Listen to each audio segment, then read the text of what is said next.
Okay. So this event is now being recorded, and the reason we want to record it is that we might want to either write about it in some of our resources, or also draw upon it for some of the things that we might be planning in the future. So I really hope that that doesn't stop people from engaging in the conversation, but it is really useful to have a resource both for ourselves and other people that might want to learn from the kind of conversations we've had this morning. So hopefully everybody's in the right place. We are talking today about wicked evaluation issues that the higher education sector are too afraid to ask. So hopefully we've provided a space today where we'll talk through some of the issues and the problems that people have already raised with us as the Evaluation Collective. But also please do use the chat to say whether this resonates with you, whether anything else has cropped up recently, and we'll talk to you a little bit about some of the work that we're going to be doing in addition to this session today to maybe write up or consolidate some of our reflections on what people have said. So welcome to this conversation. I hope that this is useful for you this morning. We've got an hour and a half and the session is going to be not a lot of presenting. So once I've done this, I'm going to take down the slides and we're going to have a conversation and also be introducing some of my colleagues from the Evaluation Collective to chair some of those conversations as well.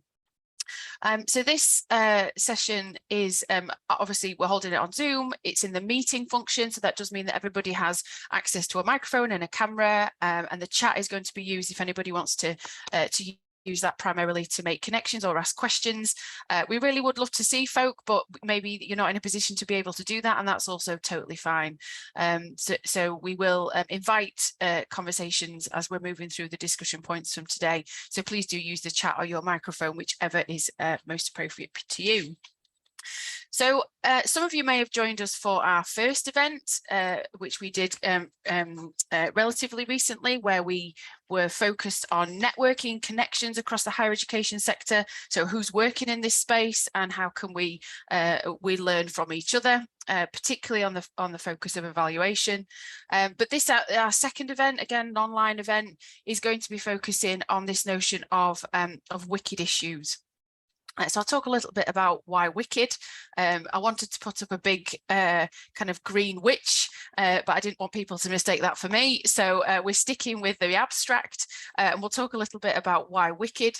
And we'll also talk a little bit about some of the things that you've suggested are kind of concerns and issues that you've raised, and things which the kind of collective problem solving might be able to address. And that's one of the aims of the session today, is that we can come together and do some collective problem solving.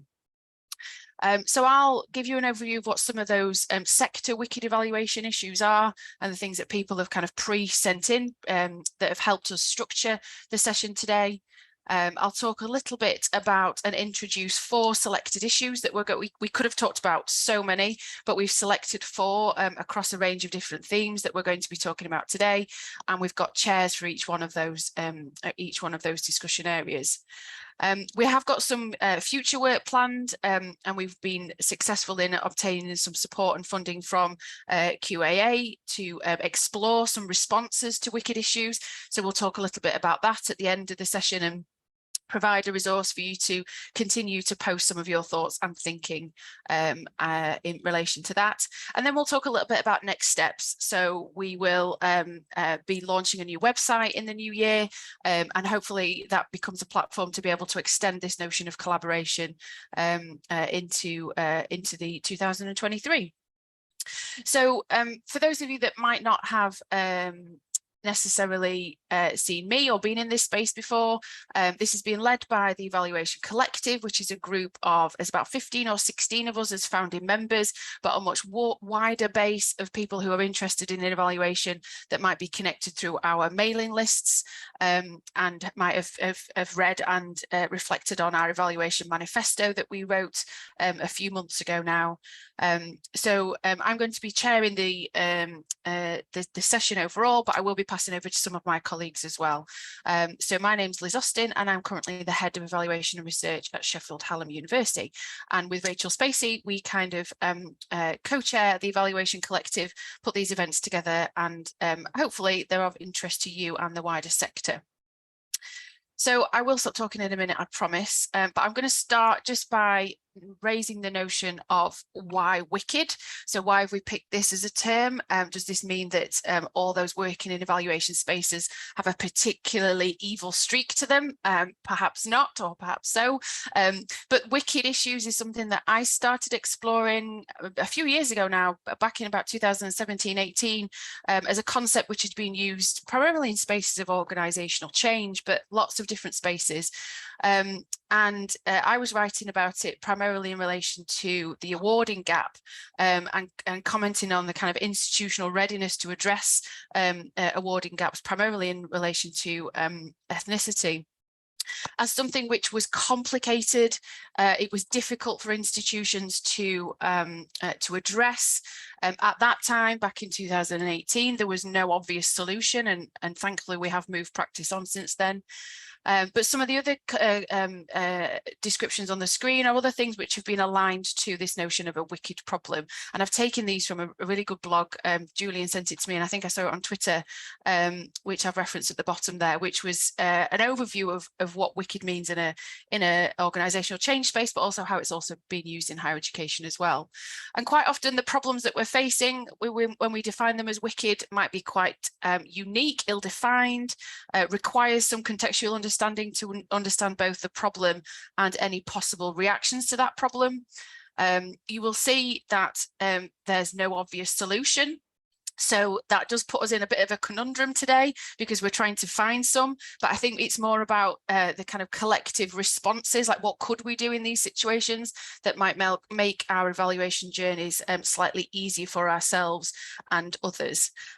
Quite often they take quite a lot of time to conceptualize and also consider. There's lots of different opinions and stakeholders that might play a part in these issues. And quite often there's no known end. So we're not quite sure when we're going to get to a point where we feel like this solution or a response has been generated. If anybody else has been using the term wicked issues in a higher education sense, please do pop it in the chat. It'd be really interesting to know if people are also relating to this, or how and why this term kind of drew you to this session today. That would also be interesting to know and understand. The reactions to, or the antithesis of wicked in this sense, is tame problems. And I think hopefully one of the aims of today's session is to do some taming of the issues that people have kind of disclosed and provided for us. And that's where we're hoping to get to. So we asked in advance of this session through sign up via Eventbrite and a Google form that we sent out and said, so what are your wicked issues? What are the things that, as people working in an evaluation space within an organisation or a higher education institution, that you're currently grappling with? And we've themed these into 4 areas. So we've got some people who are challenged by the value of evaluation and the place and space of evaluation, and how evaluation and different evaluation approaches can be viewed and perceived and used. We've got a theme around evaluation methods. We've got a theme around planning for evaluation, and then we had a list of how-to evaluation topics, which we haven't touched today. I think we could do a session on each of those as individual topic areas, but we will talk a little bit about how we might come back to that. So the things that people were saying to us in relation to the issues that they were considering as wicked in an evaluation space, how to deal with the pressure to find a positive effect or solution. And this is the relationship and expectation management of ourselves as evaluators, and who we're working with and who we're evaluating alongside, and what the ramifications are of reporting different findings, and how we might feel some pressure to provide a positive spin on the reports that we might be producing.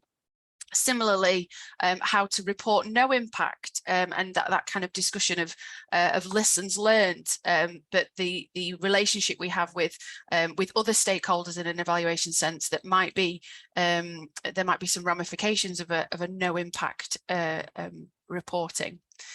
How to gain positive support in a challenging HE environment. So this is about our kind of a self-identity as evaluators in different evaluative spaces, and how our value is recognised in the work that we do. And I think that's a really important point. And how to champion the value of various routes to causality. And this also crops up again, I think, a little bit in our evaluative methods. So people were also saying in relation to methods, can we have a bit of help as a sector on how to do things creatively in an evaluation space, how we can learn more about small n evaluation, how we can think about longitudinal evaluation or evaluations that appear and operate over the longer term, and how we can use qualitative methods productively, and also provide support for qualitative methods as a way of exploring what's working or not working in a given context. So interesting that that's the lens of the sector in terms of where support might be needed in the future. In terms of planning and evaluation, managing the challenges of a lack of time and funding came up a couple of times. So this is obviously quite pertinent to the sector at the minute, with increasing expectations in different spaces around the type of evaluation, the volume, the quality of the evaluation that we might be doing. Pertinent questions for how we embed evaluation at the intervention stage, so that kind of early onset evaluation. There was and I felt the pain of this query when it came in. Implementing comparison groups for non-social researchers, so people who might not have done this before but are feeling the pressure to do this comparison between in interventions between groups of students and a comparison group of students, and how do we do that not at an expert level where we're bamboozled by the statistics, but actually quite practically about how we go about setting that up. So how can we demystify comparison for those of us that might not have embarked on that before? And how can we learn and share productively across the higher education sector? So great that loads of people are on the call today, and this is what's of interest to people. But how might we do that again in the future? How can we connect people together? How can we make sure we're not all sat in our institutions, all creating the same theory of change on the same topic with the same outcomes? How can we bring that learning together? I think that's a really useful thing to think about as well. And the things that we will not forget, but we had to kind of put to one side for today's session, and these again did come up a couple of times from the respondees. So how do we evaluate educational gain? I guess people who are embroiled in the TEF at the moment are hoping that we could have cracked that nut kind of 5 years ago, but we haven't. We still don't know how we're evaluating kind of progress in learning necessarily for our students, or how to do that consistently. I get a sense that universities are kind of all forging their individual paths with this. How do we evaluate differences in equity and degree awarding, particularly around ethnicity? This came up a couple of times in terms of an issue that people were grappling with. How do we evaluate attainment raising in schools? Again, higher on the agenda for those of us that are aligned to the Office for Students. This is something which we're being asked to focus on, but many of us within HEIs haven't necessarily delved into this space before. An interesting one around how to kind of two parts to this. One is around the context of learning and teaching support, so interventions which happen in that space, and particularly when they're short or one-off, so limited interaction, and how do we evaluate as kind of as individual interventions or more broadly. And then the final one about how to evaluate in relation to the impact in the wider student community. So the relationship between the intervention and maybe unintended or unanticipated outcomes, but how do we then track that into the wider student community? So all really fascinating topics, ones which we're really keen to help the sector explore and respond to. And we're really hoping that people have got their thinking caps on today in order to be able to help us to do this. Because we certainly don't have all the answers. We looked at these and thought they are truly evil was the first reaction. And yeah, we really want to bring people together to learn from each other. And if any of these resonate with you, if you're thinking, yeah, that's the issue that we're dealing with in our institution or our organisation at the moment, please do, make that visible. And because I'm sure there are other people on the call thinking the same as well. And there's that kind of reassurance across the community, I think would be helpful. So just to, we had to narrow that down. We couldn't possibly talk about them all. So we have narrowed that down into 4 discussion points for today's session. So the first one is going to be that kind of positive reporting, or that positive spin, and the pressure we might find as evaluators to say something positive, and maybe kind of overlook or rethink any kind of negative or no impact. And Rachel Spacey will be chairing that discussion.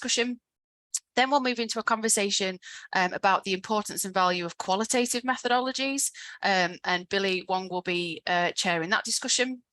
Then we'll have another conversation about the kind of the sharing, reflections, lessons learned, and what we're doing, both informally and formally, and Julian Crockford will be chairing that session. And then if we have time, hopefully will, if I manage the time effectively, there's a conversation possibly to be had about resourcing the kind of the time and energy for evaluations. And unfortunately, Nathaniel can't be with us today because he's unwell, but I'll be chairing that final conversation as well. So we've got about 15 minutes for each conversation, and then I'll kind of pop back in at the end and do a bit of next steps.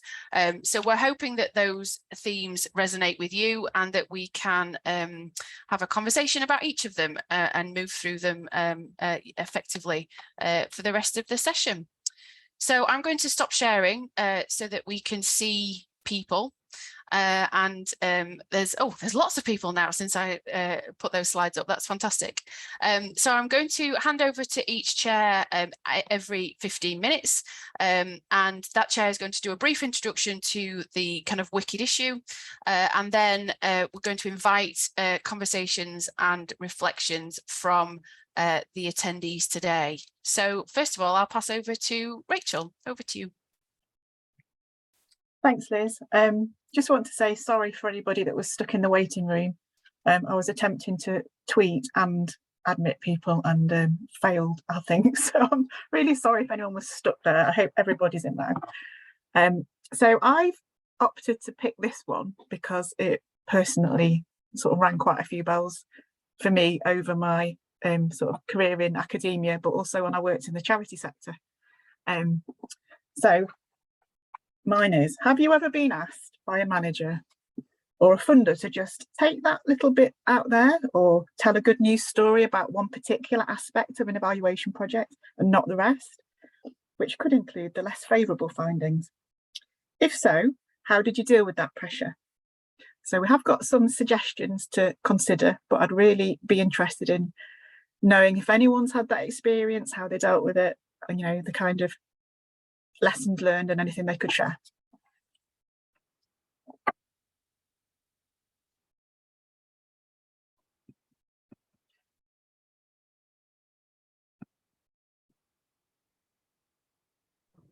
Please don't be shy, guys.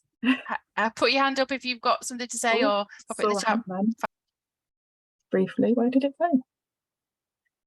It's Eliza, I think, Rachel. I put my hand up. Hello. I don't know if I'm meant to pop up or not. Apologies, I was late joining due to nursery woes. Yeah, I just had a kind of reflection on that. So I'm not sure I have any kind of good tips or suggestions on how to push back on that. But in my previous life as a more of a policy role, policy evaluation, one of the considerations for me was thinking about, well, where will the money go if I don't tell a good news story? And I have had experiences of indicating findings, suggesting wrapping things up, and then them going and nothing else coming into the place. So I just think that's something to bear in mind, and perhaps we need that kind of reassurance that funding is ring-fenced for good activities before we're more confident to perhaps make recommendations about what does and doesn't work. So just to throw that into the mix.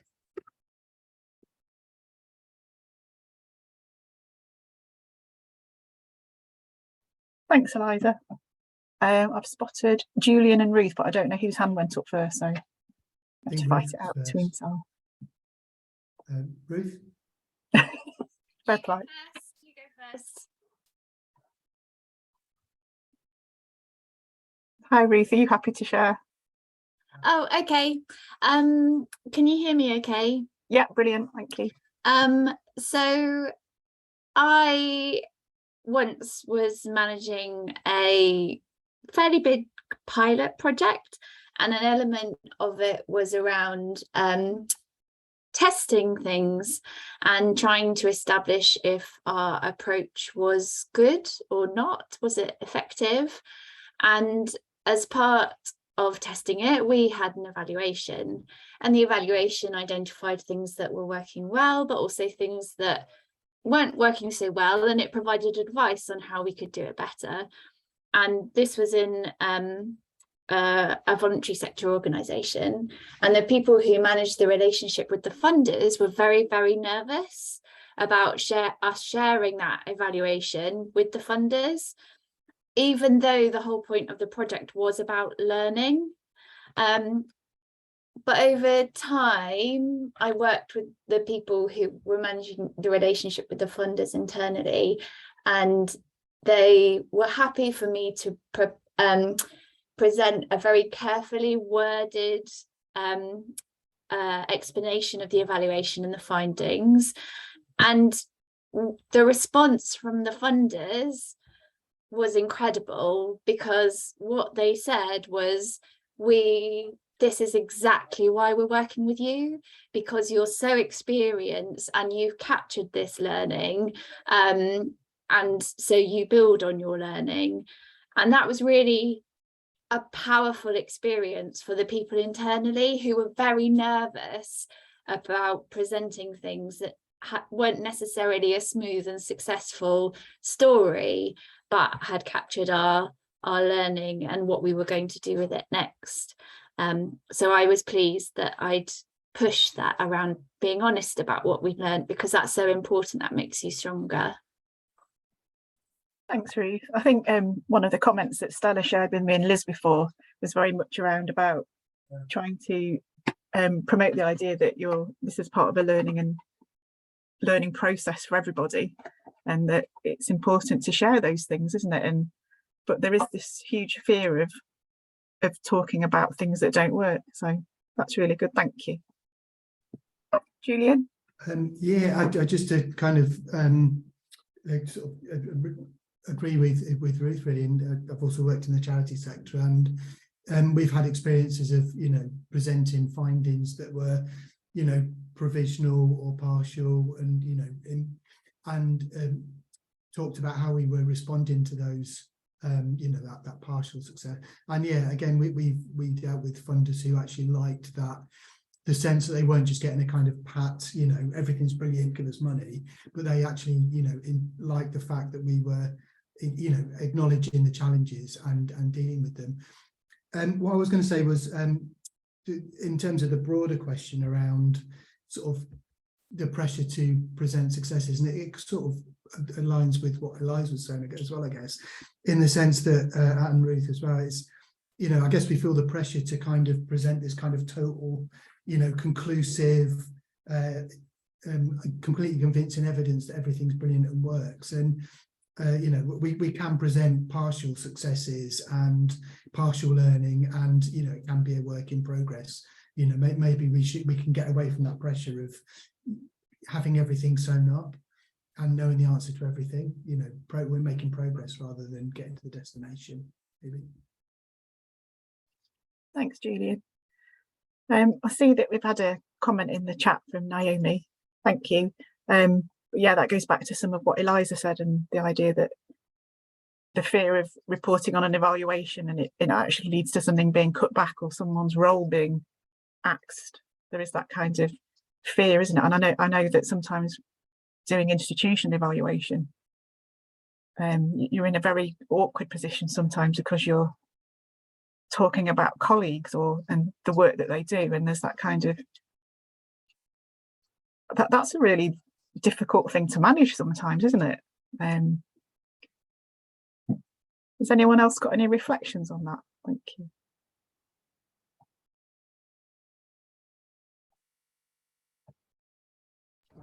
I just popped a point in the chat, Rachel, about just listening to what Ruth and Julian said. I wonder whether, because when you say we can learn a lot, can't we, from other sectors?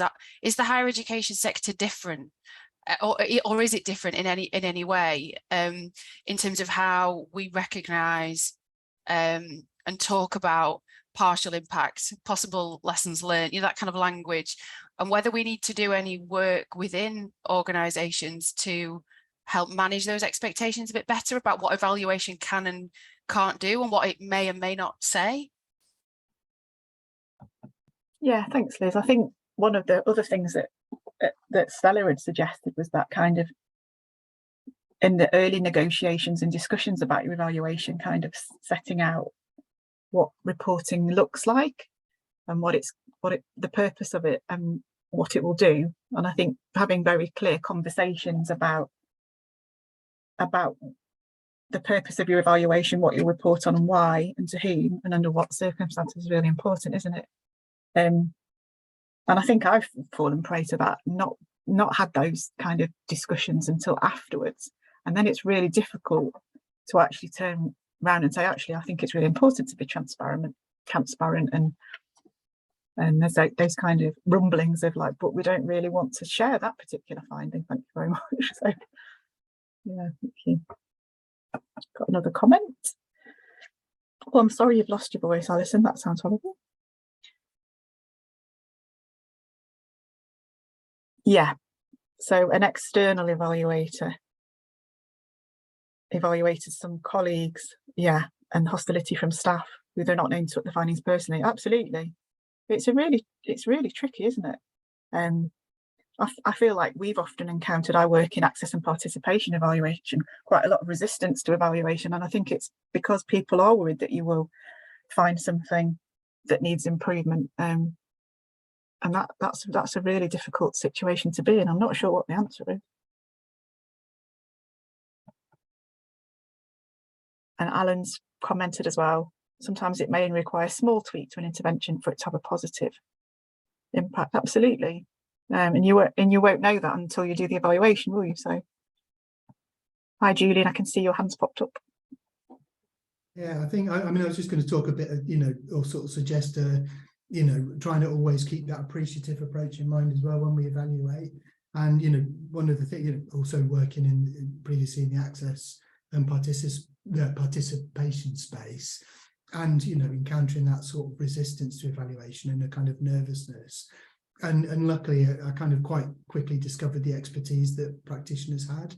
So we could use the evaluation process to celebrate their professional wisdom and knowledge at the same time as kind of balancing it with a kind of more critical view that suggested improvements. And that balance did seem to help that, that kind of reception. But I've just noticed the comment about compassionate evaluation, which I shall be looking up straight after this because it sounds great. Yeah, thanks, Julian. I know when me and Rebecca have done evaluations, we really took your advice on board. I think from the WPRU stuff about tacit knowledge and incorporating that into our evaluations and really being appreciative of the contribution that staff make to the interventions and to the evaluation. And we hope that kind of helped us walk that fine line really in terms of what we did find, if it wasn't always positive, that we acknowledged all those things and that we took that on board. I've got a hand up from Eliza. Sorry, I'm very slow on the camera. Yeah, I suppose so. For TASO, we have a cycle, an evidence generation cycle, and the idea is that evaluation is part of that cycle. But at the final stage, you reflect, and then reflection is about, well, what happens next? And sometimes that might be wrapping up a program, but most of the time I would expect it to be to make changes to practice or to program design or to the evaluation to answer different or more questions. So I wonder if there's more needed in that reflect stage around helping people engage with evaluation. I think that's what colleagues are saying, and also act on it in a way that's compassionate and just helpful, so you can have a more productive outcome of evaluation. It's not a kind of linear journey to an end point, is it? It's what happens next, going back, iterating, so you actually get long-term change. Thank you. We've also had some comments around culture of continuous improvement.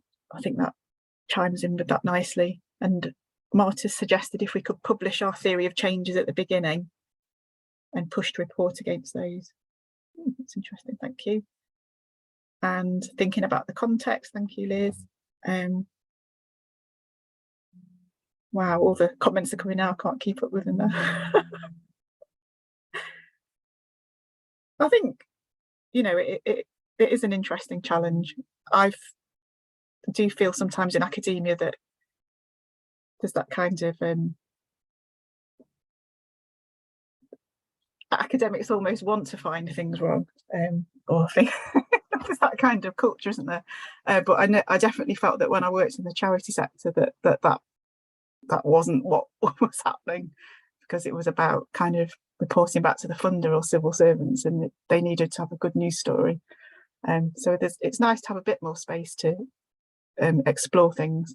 But absolutely, I really take on board those comments about compassion and tacit knowledge, and I think it's really important, because I know if someone was evaluating my evaluation, I think I'd be very sort of sensitive about that. Absolutely, so thank you. I'm conscious of time, Liz. Has my little section come to a good point to stop? Yeah, I think so, Rachel. There's some really useful things in the chat about critical reflection. I think Rebecca's point about the nervousness around independent evaluation is a really important one, and I think that's something that we could possibly come back to at some point, isn't it? About the difference between practitioner-led, practitioner-supported, independent, and all the things in all the other kinds of evaluation in between, and what the ramifications are for that. But yeah, that seems like a nice point to leave on. But there's some really useful things in there, and possible ways of thinking about it in terms of managing expectations, thinking about reporting compassionately, thinking about being having an appreciative slant. But I think for me the most important thing, like you said, Rachel, was having those conversations at the outset. We're so keen to get an evaluation started. We build rapport with the people that we might be working alongside, whether that's our participants or if it's a funder, however that might be. And we might not think about reporting because it's so far in the future, but then that's really difficult to have that conversation, isn't it, when you've already started those relationships. So expectation management is a great one. But thank you, Rachel. That's a really useful conversation on that one. Brilliant. And thanks for the people in the chat as well. So we're going to move on to our second wicked issue, which is about the value and the approaches of qualitative methodologies. So I'm going to hand over to Billy Wong, and you're going to chair this one, Billy. Thank you, Liz. So good morning. So my name is Billy Wong, and I work at the University of Reading. So for the next 15 minutes, I'm sharing the wicked question: how do those conducting or supporting evaluations champion the importance and value of qualitative methodologies? I'm just trying to paste that question onto the chat, just so you can see as well. So I want to speak for a few minutes first, just to set the scene, and then I will invite you to share your thoughts and comments, either in the chats or just by raising your hand. So as a qualitative researcher myself, I may be a bit biased in my defense of this methodology, but I do think it's important just to appreciate why quantitative methods and statistics appears to be the preferred approach in governmental or regulatory bodies in terms of evaluation. So in short, quantitative tools tends to produce numbers with quantifiable metrics that can be used in formulas and converted into percentages and graphs. And this method of presentations can sometimes give the impression that the data is objective, is rigorous, is trustworthy, is representative, or even indisputable. But of course, there are also problems with research that only focuses on numbers, especially in the social sciences, on complex social issues that are not very useful or comprehensive if reduced to just a numeric value. So for qualitative methods and methodologies, the starting point and purpose is often driven by questions of why and how, rather than just what and how many. It is a method that promotes richness through quality and detailed descriptions and reflections, with an understanding of the nuances and a greater appreciation of different positions and perspectives. So qualitative methods such as one-to-one interviews, focus groups, observations, or even critical document or discourse analysis tend to provide that rich and contextual understandings of the issues under exploration.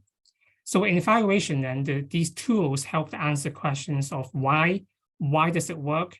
Why does it work in those ways for those groups or not? So rather than using objective or numeric measurements, so to speak, which tend to focus on did it work, using predefined mechanisms to compare baseline data and statistics, the value of qualitative methods offer the insights and the nuances of the context, appreciating the specific culture, practices, ways of working, or the specific population, all of which can be unique in their own ways. And in most cases, qualitative methodologies give voices to people. It is comparatively more empowering.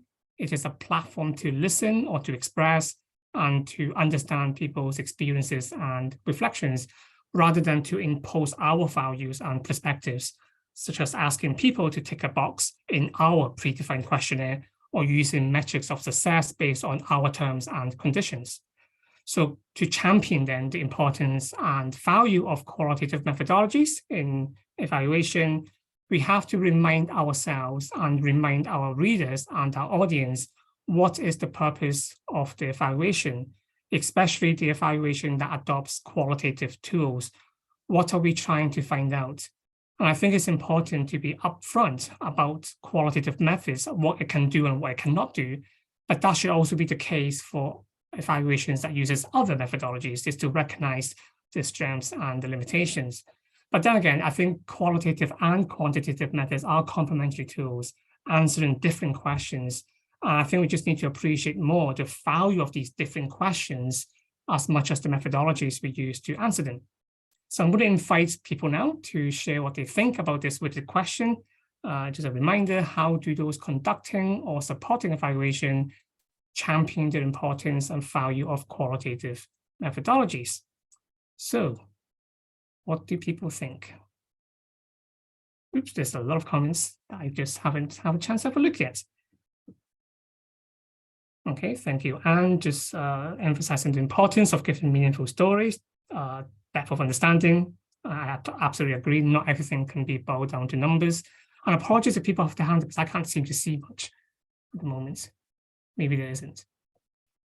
And then Jacob talked about validity of data.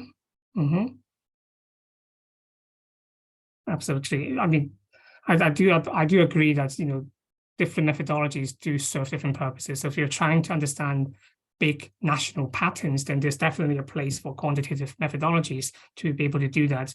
But if we do want to understand the context of these individual programs, then the value of qualitative serve a very different purpose, and it gives that valuable insights that can probably have more use value when people reflect on what we can do next, or how can we apply this across different contexts and environments.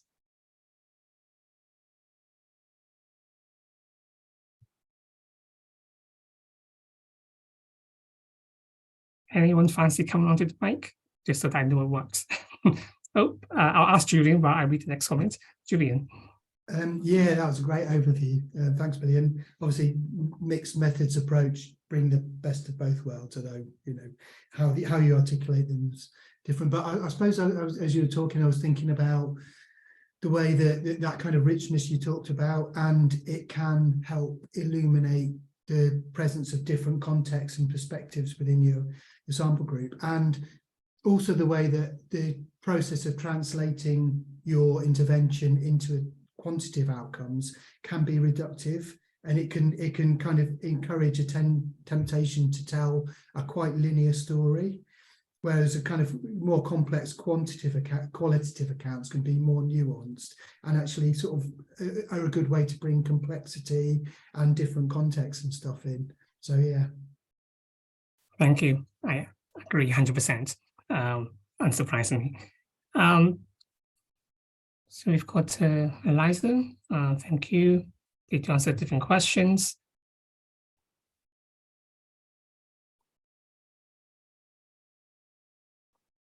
So I think Liz had a question.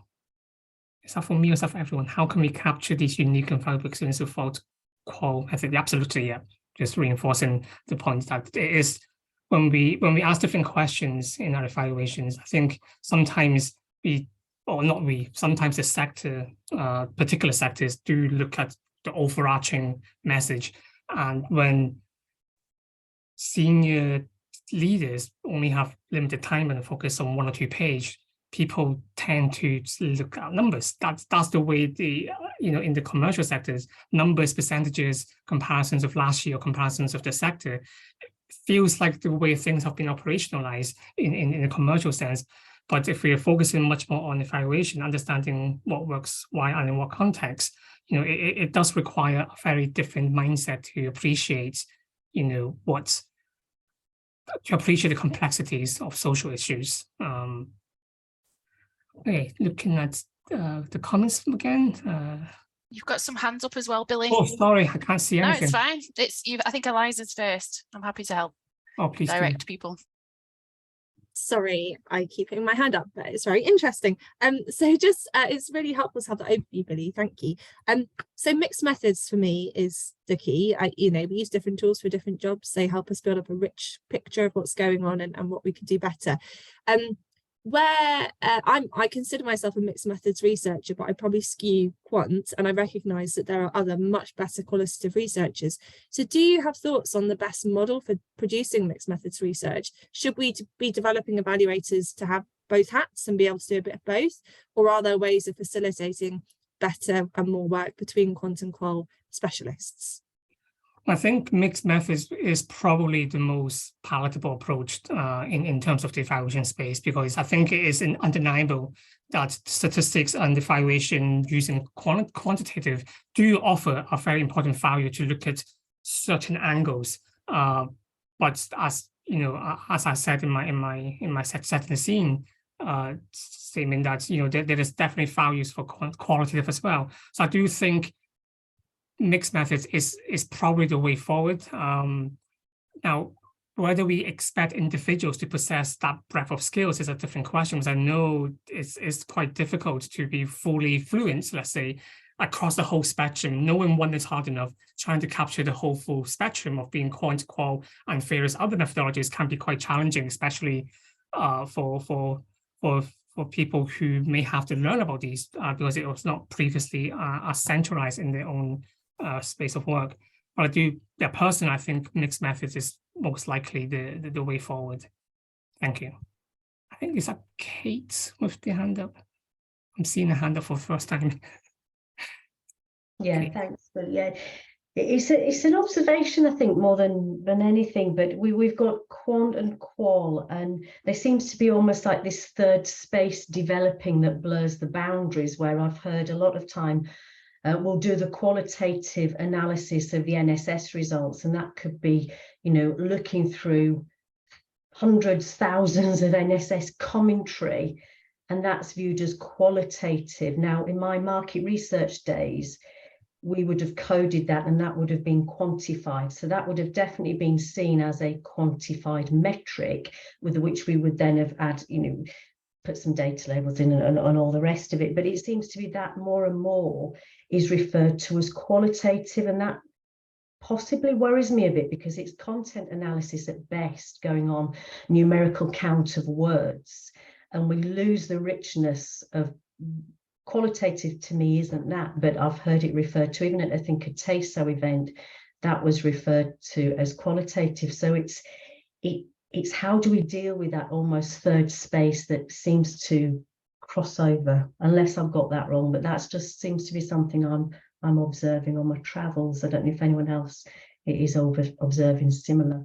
Yeah, I do. I experienced that myself. So I used to teach NVivo for many graduate students, and quite a number of them are coming from the health sciences in particular, do use these open-ended questionnaire as a way to try and capture these qualitative or so-called qualitative data. Now, there is some value to that, but I completely take your point that to take one sentence or even two sentences after a big long survey and treat that as the type of qualitative data that you get if you did a focus group or an interview with somebody for at least 20 minutes is a very different type of nuances and depth that you're going to get. So And I do appreciate that movement towards, rather than just having a big number, at least some words that are offered by your participants is a positive step. But I don't think it's the same depth that those data offers. And if resources are limitation, time is limitation, I rather probably have that open-ended box than having no box at all. I think it still gives some value, but we just have to be conscious of the limits of what we can unpack based on just 500 one-sentence statements about certain things. So it will be a different way of presenting. I think in all research or evaluation, it's about recognizing the limitations. I think if you're able to state what you're doing, what you're unable to do because of the limitation of the methods, that helps a lot rather than making massive claims, either using whichever methods you use. But thank you, Kate. Is there any other? I think. Yeah, I think Helen from Helen, I know, has got her hand up. Yeah. Thank you. So yeah, Helen is me and Twain is me as well, because they don't let me change my name to Helen. So Twain it is. So actually, I'm talking about from a practical point of view. I consider myself from both strong quant and qual and quant as well. And I used quite a lot of mixed methods because I think that help us triangulate the data and also understand more fully of the context, the scope, and also in-depth of the reflection and the feedback from our the participants that we evaluate. But I think that it's really rely on what we want. You know, for example, the theory of change, what outcomes we want, and what is the best method actually is suitable for that research questions or evaluation questions. And for example, last year with the headline project that I helped to develop a mixed method, which was appreciated and was, I think was one of the typical examples that NeuroP chose to put on their website as a case study. But I think this year, when we found that our research question changed, we wanted to have different strands in different schools. And then that means we have a very small number in each of the sub project. So when this is changed, then I asked my colleagues to reflect, is mixed method still the best approach?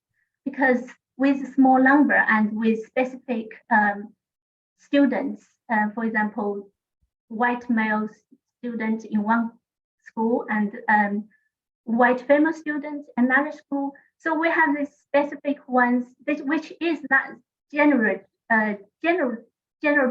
because even in Sheffield, we still have very difficult, different situations in different regions and different towns. So I advise that we probably will take quantitative approach this year and to actually find more of what make it effective, what it didn't work. So get some in-depth feedback. I think that perhaps will help us to inform our future work better.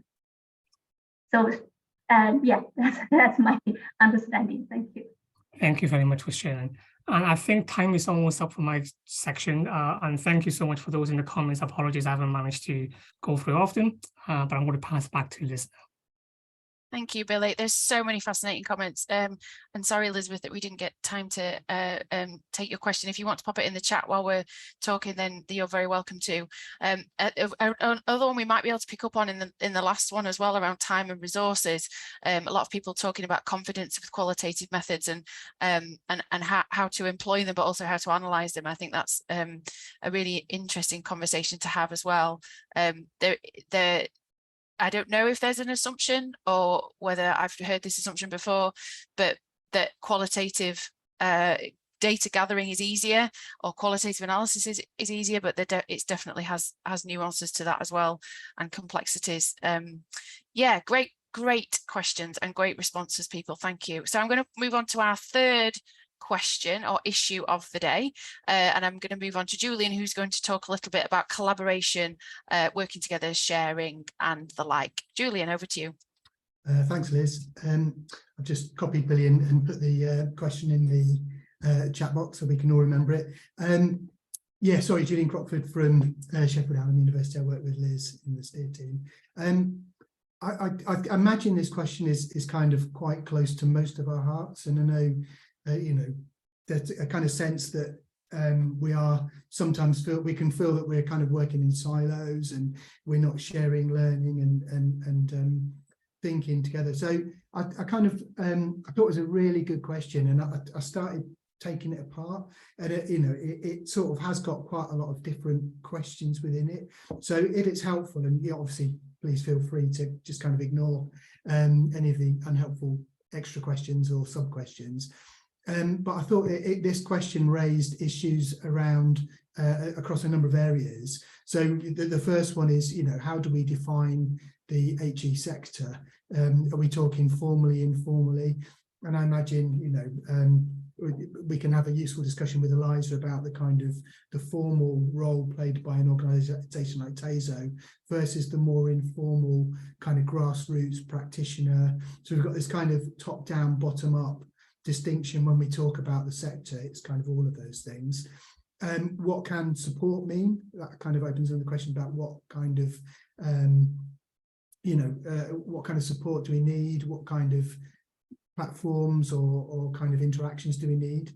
And it kind of raises the well, it's very clear in the question that we've got different kinds of things that we might want to share and communicate. So we've got kind of the idea of sharing reflections and kind of informal learning as we go through, and that recognises, I guess, that the sort of the process of evaluation can be a developing thinking process, and we might get to points where we're not ready to formally communicate or report, but we get in the sense of something that's forming in our thinking, and it's really helpful to share and collaborate on that and develop and introduce other ideas or other thinking. We've got lessons learned, so we've got the kind of more formal outcomes, and that can be practical outcomes, it can be implementation outcomes that we learn. We might learn what works or what doesn't work in a context. We might learn about a methodology. We might learn about a cohort of students we're working with. And then we've got the kind of outputs, which I guess implies the kind of the more formal element. Obviously, we've got the OFS consultation that talks about the need for us to define when we're going to formally publish or disseminate the outcomes for our evaluation. So that's there's a range of different areas that we might want to, share and collaborate on. I was thinking about the kind of the formal and informal aspects of the question as well. So we've got the kind of the formal elements, which are the kind of role of the OFS and organisations like TASO or the QAA, Advance HE, who might want to impose certain requirements on how we report and share to give it a kind of sense of rigour. And obviously there's, I think a lot of us value the space we can have, like the Evaluation Collective, for kind of more informal, partial, fragmentary thinking, throwing questions at each other, and kind of building knowledge together rather than presenting a final product. So I think that was my attempt to possibly overcomplicate the question. I think there's great practice in the sector already in terms of supporting each other. This session being an example, but it'd be really interesting to hear other ways, or expanding on these ways where we can operate more effectively and collectively as a sector. So we've already got some questions coming in. So we've got Penny suggests a national network of evaluators would be great, and again that's there's kind of a number of informal networks, I guess. There's NEON, there's this. SRHE, Narupi, we've got all those, and we're kind of operating separately. So it's, I guess, one of the questions there is, whether it's a formal, maybe TASO sponsored or OFS sponsored thing, or a kind of more informal grassroots network. And then Amanda's responded to Kate. I think this was about the qualitative, quantitative, and Penny's added free events and resources are very important. Yes, definitely. And a lot, many of us, we don't have access to support, to funds to fly to America and go to evaluation conferences there. So that kind of homemade, cheaper budget versions are really important. Eliza said she'd like to explore how we make sure collaboration does not end up fragmenting the sector. We might all prefer to speak with our own tribes. That's a really interesting point. I don't know, Eliza, if you'd like to come in and speak to that a bit. Yeah, I just think, you know, nothing's nicer than sitting with a group of people who do the same kind of evaluation as you and kind of nerding out over it. But the best and most interesting evaluation happens when we challenge each other. And it's the same in sciences, actually. So I have a science background, and I think the most interesting science research is at the intersection of, say, chemistry and physics and biology. So in the same way, I think we need to look at the margins and make sure we're just really challenging each other to do more and better evaluation. I'm not sure how we do that, but we're actively thinking about it for next year. Oh, that's great to hear, because I think you're right, and because I suppose it speaks to the issue around resources as well, and the limited time. So we can jump on a particular sort of set of events or things, but we might just be jumping into our echo chamber, and I think that sort of sense of challenge and exposure to different thinking is really important. Yeah, great. We look forward to hearing what you've got up your sleeve next year. Jacob, you've got your hand up? Yeah, just in terms of, sorry, am I coming through all right? Yes, brilliant. Excellent. It's always a gamble with online things. But I think in terms of whether we're going from sort of top down or a grassroots approach, I think one of the risks of going from that top down approach is that you end up with the feeling that you're sort of being watched by management almost. And I think these things need to be informal and supportive, and a sort of, I've got an event tomorrow, everything's gone belly up. Those sorts of questions need to be, you'd feel you can go to the group with those, I think. And similarly, I was having a discussion with the Institute of Physics, actually. They had a communications workshop a couple of weeks ago that was very exciting, and to sort of start into these sorts of things where you're trying to get people together who are having similar conversations.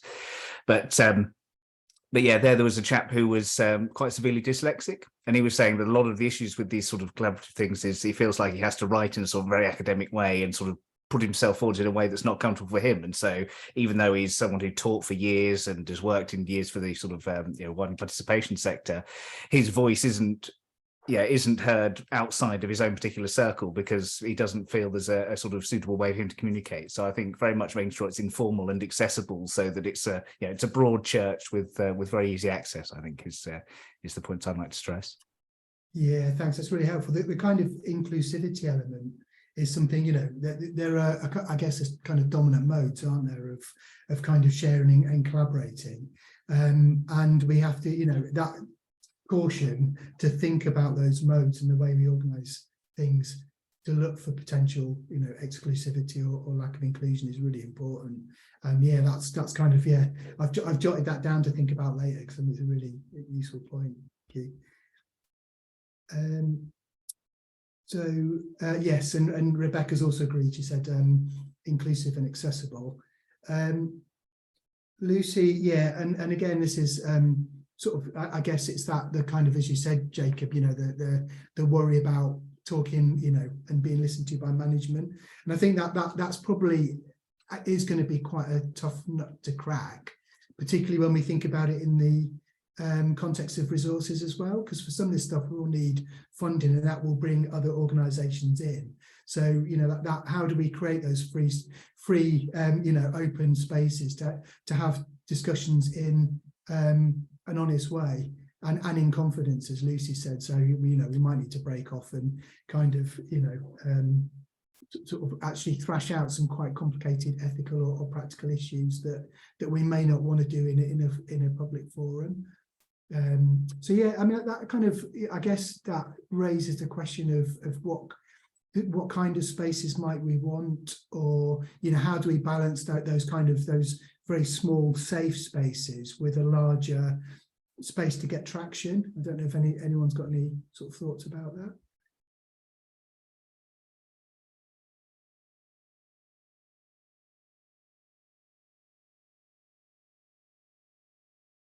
So I'm just catching up the questions here. So yeah, Liz has said, the informal networks usually have a cost. So free informal networks are great. Shared resources, building a common theory of change. Yeah, that sounds awesome. I'm down with that. Would be helpful to mitigate resource burdens. Yeah, and I think, you know, I know Liz and I often talk about the risk of kind of everyone reinventing the wheel slightly differently in different contexts, and how much more progress we could make if we divvied up the thinking and resources so we can build on each other's work rather than doing the same thing. Kate, you got your hand up? Yeah, thanks for that. I think there's real value, isn't it, to those sort of more informal groups where you can, you know, sort of Chatham House, where you can say what you maybe wouldn't say in other forums, and I think there's massive value to that. And obviously I say that with a QAA head on, but I'm here, you know, respecting that space. You know, I'm not here, you know, with big QAA corporate hat on. But that said, I know there's a number of sort of sector-wide agencies that are invited along to this and do come to that.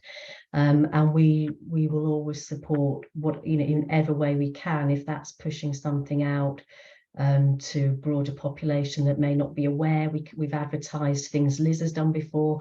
We've advertised Evaluation Collective. We've put this out to our membership for sign-ups. So anything that, you know, would be relevant that we can push to our membership body, then obviously we can support in that way, and link with others. You know, we don't need to be a one-man band in that. We can work collectively and collaboratively with other people to do that, I'm sure. So it's just, it could almost be a two-pronged thing. You know, possibly I've just thrown that in the pot anyway as a thing. Yeah, great. Thank you. That kind of multi-pronged approach sounds kind of a really helpful way forward in trying to, you know, be flexible and balance the different elements. I think we've got about 4 or 5 minutes left. I mean, it wasn't part of the original question, but from a kind of more practical and logistical position, I mean, I wondered if people had thoughts on what works best for them, particularly in terms of integrating with the working life, because I know, you know, we get all, yeah, I know I did get very excited, enthusiastic, and then the kind of the day job and all the other things take over. So when we've tried to set up sort of online community of practices, they tend to be quite quiet for a long time, just because people don't have necessarily the mental space to engage with it regularly. And obviously it's a whole kind of set of approaches to kind of nurturing and growing a community of practice. But I wondered if anyone had experiences of platforms or approaches that worked really well for building those kind of communities.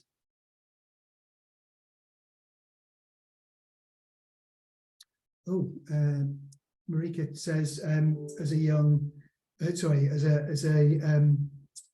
new evaluator, she would appreciate some form of mentorship from more experienced evaluators. Yeah, that's a really good point. And I think, I know, you know, well, all of us probably, as we go through, have really benefited from the experience of people. And also it's a really generous part of the sector, in that I see a lot of mutual support and everyone bigging up each other's work and giving each other platforms and stuff. So it's a great place to work. But I think, yeah, that kind of maybe clearer signposting for how to get that kind of mentorship support, and that support is a really good suggestion. Liz said, yeah, Liz was about to say that mentorship would be useful as well, or an email list, yeah, on JISC. So that I know there has been some lists as well, but I think they kind of they live and then they flare out and then they die again. So yeah, we have got an Evaluation Collective JISC mail list, and it is a public list, so anybody can post and respond. Now there are positives and negatives of that, given the email trail that you then get through in your inbox, but that's not to say that only people from the Evaluation Collective can use that. So if anybody wanted to put these kind of requests out to seek support and help and collaboration, the JISC mail list is there. So if I can find a link, I'll pop it in the chat as well. That's great, thanks. I think as a really good way of wrapping up, Amanda sort of you know, celebrated Marika's suggestion as well, and suggested that would be even more effective if we combine it with Eliza's suggestion, which is we build across different teams, and we build some challenge and stretch in there as well, perhaps. And yeah, Liz has talked about a good experience with the team site, where you can share resources I mean, one of the underused resources in Teams is the ability to build wikis and sort of pull knowledge and things as well. So that might be something we can think about. Emily's referred to herself as an old timer. The Google space we had was really useful, and there were different channels, and it was asynchronous as well. Again, that issue of you know, being able to dip in when you have the time rather than a live thing. A Wonky Espresso event asked if folks want to join a WhatsApp group. That's an interesting idea. And yeah, Jacobs agreed the idea of mentorship is really important. So that's great. Thank you. It's really helpful. It's a really sort of productive discussion. So I'll hand back over to you, Liz. Thanks, Julian. I think there's some really interesting questions in there. Obviously, from the Evaluation Collective, we're trying to run this collective as a sector collaboration, and that does give you some opportunities, but also some barriers in terms of where things are hosted and where things are presented and that kind of thing. But so there's some suggestions on there, and if people have got other ideas around, you know, if a WhatsApp group would be useful, if some kind of forum would be useful, if a team site would be useful for the kind of quick can't remember that reference on how to do this type of work or whatever that might be, that potentially is a way of gathering insights quite quickly, rather than it being in emails, because I think that there's a sense that just tend to clog up emails sometimes. But that I really like the idea of mentorship, and I wonder whether we can think a bit more about that as the Evaluation Collective in terms of pairing up people for formal or informal mentorship, or whether there's a way of attaching it to kind of formally recognised schemes of reward and recognition. That's also a really good hook, isn't it? I wonder how aligned some of our experiences are to some of the kind of professional development networks or professional standards or whatever that might be, but there might be a way of connecting that together. So yeah, fantastic, really good, thank you. So the last question, I guess, kind of pulls all of this together, which is all of these suggestions sound fantastic, and we were brilliant if we could all collaborate and we could all work together and we could learn from each other, and we all had loads of skills and we all had loads of time and we all had loads of money. And that's when we come to the pinch point of saying some of those things are challenging for us. So the last question was around, and this was Nathaniel's question, so was around time and resources. So I've definitely seen over the last 6 to 8 months kind of an increase in job adverts for people working in evaluation spaces at different levels with different job titles in different spaces, all doing slightly different things. I thought it was really interesting when people were sending through their wicked issues and I asked for job titles, nobody's job title was the same. So that's really indicative of the people that are on this call today, that we're all working in different spaces and with slightly different remits. And so that makes it quite difficult to have a consistent approach to resourcing and time. But I wondered if collectively we could think about how we can start to either champion the work of evaluation so that we are gifted more time and resources, or how collectively we can work to have a kind of efficiencies of scale, that kind of thing that we can do collectively across the sector. And this is challenging when I guess some of us in this space, might not feel empowered to make some of those decisions, and it might be that the different stakeholders are involved in that. But given that this was a question that's come up quite a lot around, we don't have time necessarily as evaluators to do all the evaluation. Quite a lot of people who are working in practitioner spaces are saying, we don't really have time to do some of this evaluation either. And coupled with the other comment, which is around, we possibly don't have the time for staff development and CPD around evaluation. I know when we did a bit of a call out 2 or 3 years ago at Hallam and said, would you like a professional development course on evaluation? Would you like us to do a series of kind of accredited workshops on this? Would you like a formal scheduled block of capacity building? And very much the reaction was, we just want some grab and go resources. And at that time, that was what people thought that they could engage with. And I'm not sure whether that's changed, and people can please do reflect on whether that has. But how do we grapple with the time and resources aspect, both as those that are championing evaluation, doing evaluation, or building capacity within others to evaluate in their own context and their own spaces? So I'd be really interested if anybody has any gems of knowledge around how we can work collectively around time, energy and resource. Marika, you've got your hand up. Yeah, I just thought I'd start talking. I'm in a busy environment, so if you hear any noises, do apologize. That's okay, no worries. One of the things that we're doing is, rather than giving them extra work and making extra workshops and stuff, we tend to kind of start at the base where, so for example, we've got a teaching development fund where people can bid for funds for projects. So I've looked at the form and I've added in steps of the theory of change already into the form, rather than doing it in hindsight or having to tell them about it. So we kind of, rather than having the theory of change terms, we've made them into questions that lead people down the kind of down the path that they already have to fill in when they bid for funding.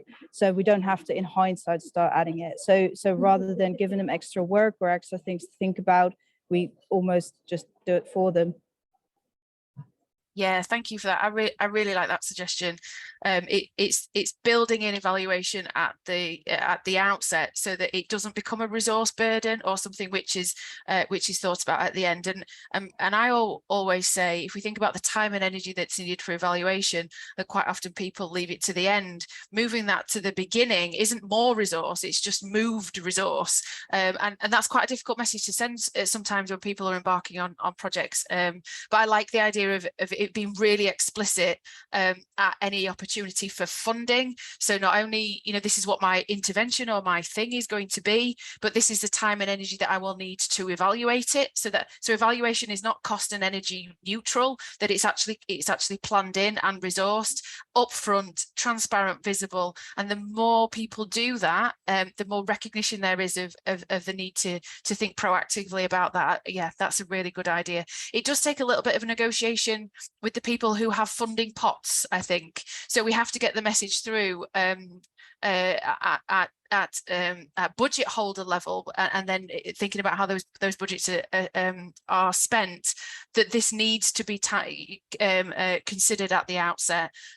So there's a little bit of advocacy, isn't there, for evaluation with budget holders, with those that are creating funding calls and so on.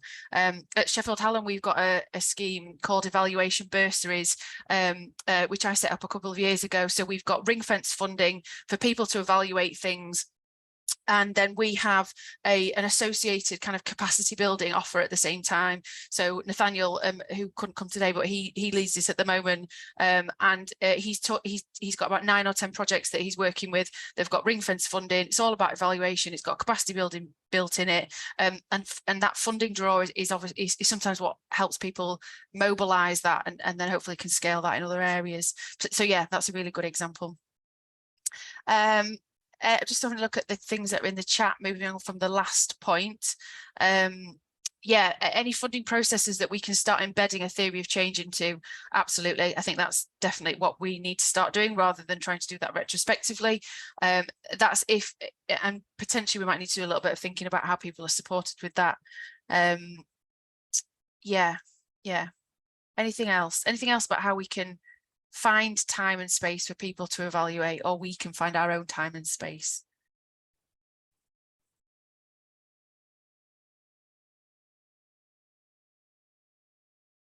It's not an easy one to grapple with, this one.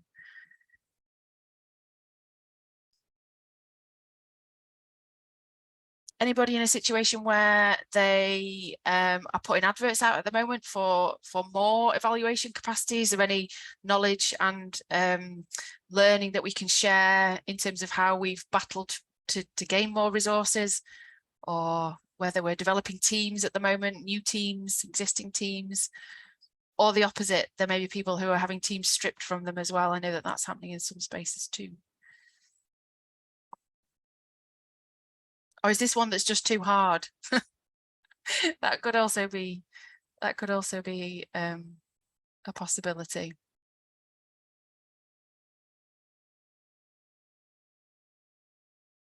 Okay, so a couple of things in the chat.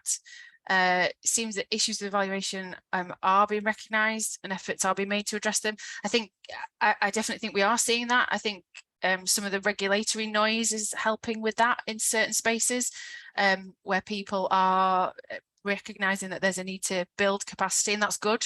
That's good, and I think that means networks like this will grow as we bring more people into the fold. Yeah, and working with other organisations, external organisations and students, I think is a really good idea, bringing in skill sets from elsewhere. Lucy, you've got your hand up. You're on mute, Lucy. Thank you. It was just in relation to what you were saying before, but it's more kind of experience from a few years ago when I was working alone on a big evaluation and was kind of trying to put across that definitely needed more support on that, which seemed like a massive battle at the time. But now looking at what's going on in the sector, and I think things have kind of moved on a bit in terms of the spaces I'm looking at anyway, that people are kind of starting to realise that it is more important, that we do need proper evaluation to be done, that it's not just something that's tagged on at the end. I know that's probably not the case everywhere, but you know, from what I've seen out there in those kind of spaces where evaluation wasn't really sort of nailed down in the past, I think things are kind of starting to change, which is really good to see. Yeah, brilliant. And that is good. That is good. That there's a shift there in recognition. Absolutely. And just to pick up on Alice's point as well, it kind of brings all this together. Maybe there's a kind of a lobbying position that we also could take either collectively, and I think there is more strength collectively in making it really transparent to senior leaders, senior management, that you know, the kind of executive level of our institutions about, go back to that first point around value and of evaluation, and how we can use make best use of resources. So having an evaluation strategy, for example, having maybe a framework for evaluation. I was talking to somebody recently who'd had a kind of a bit of a matrix around if the evaluation is this and this, we will do it. If it's this and this, we won't. So a kind of a really clear identification of what we will prioritize in terms of our resources, whether that's around student outcomes, whether that's about widening participation, whatever that might be. Maybe it's around gaps where capacity needs to be built, but something like that. It wasn't my matrix. It was colleagues that I was talking to at Manchester Met. So if we can if they're willing to share, then I think that's something which would be useful. It was around their prioritization of what they could evaluate in a very small evaluation team, and how they were rationalizing saying no to people internally. And I think we've also seen that at Hallam with some internal evaluations, that as you start to build the knowledge and understanding about evaluation, you know, people are coming and saying, oh yeah, we'll have what they had, kind of thing, and you want a kind of replicated of support, but there needs to be some decisions about prioritization. And I guess for those of us that are working under the OFS regulations, that things like the access and participation plan intervention strategies might provide some of that prioritization for people. Just trying to catch up on the chat, and then I will move on because we haven't got a lot left. So some people are sole evaluators and needing more resource, and I don't think you are alone in that. I think we heard from lots of people who are lone evaluators within an institution and carrying quite a lot of that evaluative burden, and I think there is something to be said for coming to spaces like this and getting some support. And how to make decisions about evaluation with different stakeholders. Yeah, and then Julie mentioning around using the APP or whatever in your own context to set some priorities, and I also think that the kind of a regulatory slant will give us more leverage, and we potentially could be sharing what successes we're having in that space, so that we're all we all know how the evaluation kind of sector is progressing. We haven't got a lot of time left, but they're fantastic suggestions, and I've seen that there's more in there as well about time and resourcing. there are so many of these issues that we would like to pick up with you, but I'm going to move on just to share my screen again and wrap up. Thank you so much for all those comments. You've really done this justice today. So just let me wrap this up really quickly, because people will have other places to go and things to do. Okay, so just to the final point I wanted to make is that we, as an evaluation collective, have some funding from QAA to develop kind of solutions or responses to wicked evaluation questions. And what we would like to do is start to publish, so write responses and publish these. So in a kind of a graphically illustrated Zine. So it's not a dull and boring evaluation publication. It is a nice, interesting, jazzy, this is the wicked issues, kind of agony aunt style. If you think evaluation agony aunt, I think one of our colleagues in the evaluation collective said, can we call it fear and loathing in evaluation, or possibly something a little bit more upbeat than that. But the idea is that we want to start to answer some of these questions in the very similar way that we've done today, so that people have something to go to. So you will have, access to the things that we've talked about today, but also as an evaluation collective, we want to put this back. We want to be able to collate and put back. And we've been lucky enough to secure some funding from QAA to do this. I have posted a link to a Padlet. We are kind of canvassing more wicked issues. I don't know how many more we can deal with, but we are looking for ones particularly around some of these areas that QAA are interested in. So some of the ones we've got already fall into these categories, but if you are grappling with evaluation issues in student achievement, in pedagogy, in flexible work-based pathways, in quality processes, or in kind of enterprise entrepreneurship and global citizenship, so some of those are quite intangible. Some of them, there's not a lot of evaluation going on in those spaces. Some of them have been are in contrast, or sometimes in tension with existing processes of continuous improvement. These are the kind of things that we're interested in exploring going forward, and we as an evaluation collective want to put back to the sector some of the possible responses and solutions so that we can help you to continue your evaluative journeys in a positive way. So hopefully you can get access to the Padlet and you can start adding your thoughts in there, and we can again go out with a bigger call to the sector in the new year. But if while you're here and you're still engaged, please do provide any thoughts, and those that we've put in the chat, we can also think about learning from those as well. And then just finally, in the new year, we will launch our new website. So our manifesto will be there, but we'll also be running a blog. We'll be thinking about all the things that you've said today for opportunities for collaboration, whether we can build in resources for forums or discussions or anything like that might help. We'll do open calls to blog. So if you want to write things and your reflections of evaluating in this space, then please do let us know, and we will do that too.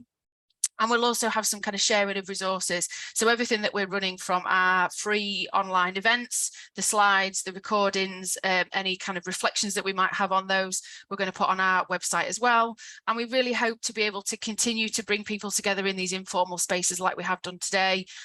We learn loads when people from the sector tell us their experiences, and hopefully we're making connections across the sector as well, and actually into other sectors. I know that I've had some chats with people in the charity sector or voluntary organisations who are also have been doing this fantastic work for ages. So there's loads and loads of things we can learn from them as well. So please do look out for our collective events in the new year.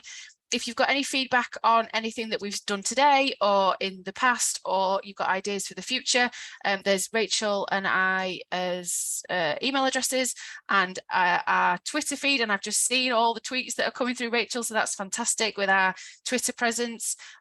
Just to say thank you so much for everybody engaging today. I really appreciate it. I hope it's been useful, and it's really good when we come together and have these conversations. So I hope you find some space and time to rest, relax over the holidays, and then hopefully we can see you all in the new year. Okay, any of my colleagues want to add anything, or are we done for the day?